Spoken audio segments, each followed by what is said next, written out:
Roger. Coach, you've been the architect of such great, powerful running games here.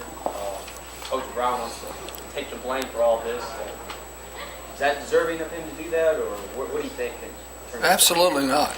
Absolutely not. You know, we did not do a good job, as I said after the ball game the other night, of running the football.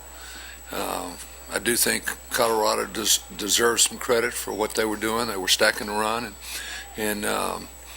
but at the same time, there's situations in a ball game where we want to run, and we don't care if it's stacked. We ought to be able to run the ball, and we did not do a good job in that department the other night.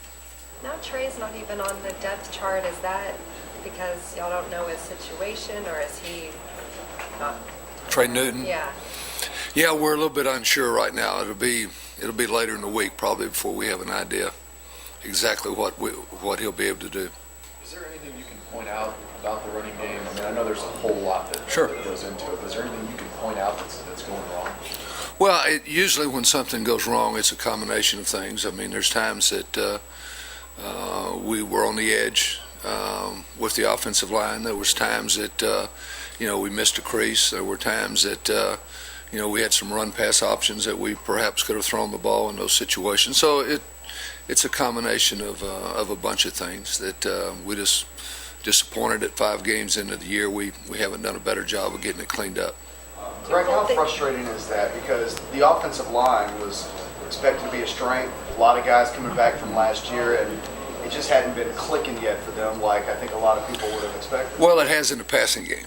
They've done a good job of protecting Colt, and so in that regard, it's been good. But in the run game, it has not clicked as well as we had hoped. And there's some schematic things that when you play without a tight end, you're limited on a number of things that you can do. So, I think we as coaches have to go back and look and see if when we're asking of the running game, are we asking it to do something schematically that it can't do? But certainly we're disappointed in that aspect. So much has been said about our use front 7 or 8, perhaps, but Or 9 or 10. Or 9 or 10.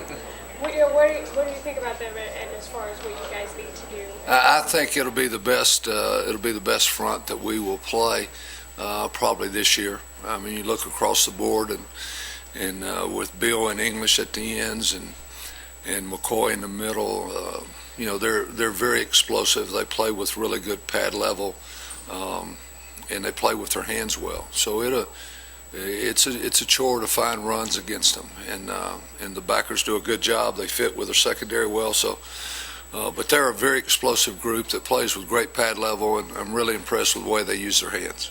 So is it fun for you to coach this game, and do you hold some plays back that you unleash? This is a fun game. I think it's a game, being able to grow up in this state and follow it for years. It's a fun game to be a part of. It's one of the few games in the nation that's split right down the middle. On one side of the 50 will be Horns, and on the other side will be Sooners, and it's a very loud game because on every play something good happens for somebody, and so it's a game that you got to have your hand signals down, and going into the fair with all the people, and it's a neat atmosphere. Greg, Jordan's playing at such a high level right now. Is it possible at all to take him out of a game? Can a defense double, triple, whatever they would need to do, or is the way the offense is set up, is that, what happens if at some point he's neutralized? Obviously, he is playing at a very high level, and one of the things we did, coming into the season, we wanted to make sure we played him in some different spots. So he's playing, not only the single receiver, he plays in the slot in the empty formation. We also are getting him some time back at his old position, the slot to the field position. And we've even played him as a wide receiver to the field some. So we want to keep moving him around. So not that you can't double him wherever he's at, but at least you have to go find him. And when he starts drawing that kind of attention, that's when Dan's got to come up in the middle for us with some plays, and James Kirkendall and John. But has he mostly gotten single so far this year, or how the team's been trying to slow him down? Well, a lot of times when he is playing by himself to the sideline, he'll get corner with safety over the top. The other night, we got him in some single coverage, or Colorado chose to give us some single coverage, and he did a heck of a job, both on the double move route that he scored the touchdown and on the tight coverage where Colt threw a back shoulder ball. He made a great catch. And so, he's a tough matchup because he's got the quickness to play inside and work option routes on backers, and yet he's got enough speed to play outside and get after a corner. You ever think you have the potential of two Heisman candidates on this team if this play and Colt play? You ever think? Well, it'd be neat because they're roommates also. But Jordan is playing.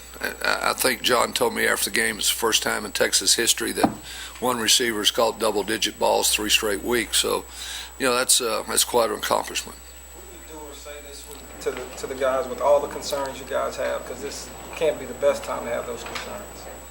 Well, you don't have to say a whole lot this week at all because it's Oklahoma and because the guys point to it year-round. Like I said, it's one of those games that you look forward to when you come here to be able to play in this ball game. So I'm sure we'll have great practices, and then we got to take it from the practice field to the game. And what we told them on Sunday is that, look, there was a lot of good things that we did in the ball game, but that the running game was not part of it, and we need to get it fixed. We need to help you as coaches, but we all need to do our part. Could Jordan ever be the wild horn quarterback? Is he smart enough to run that? He's smart enough to do a lot of things. And he would like to tell you that he's probably, the second best passer on the team too, or he may tell you he's the first best. But he's a heck of an athlete. There's no question about it. As you can see in punt returns, kickoff returns, he can do a lot of things. Have you thought about using him there? No.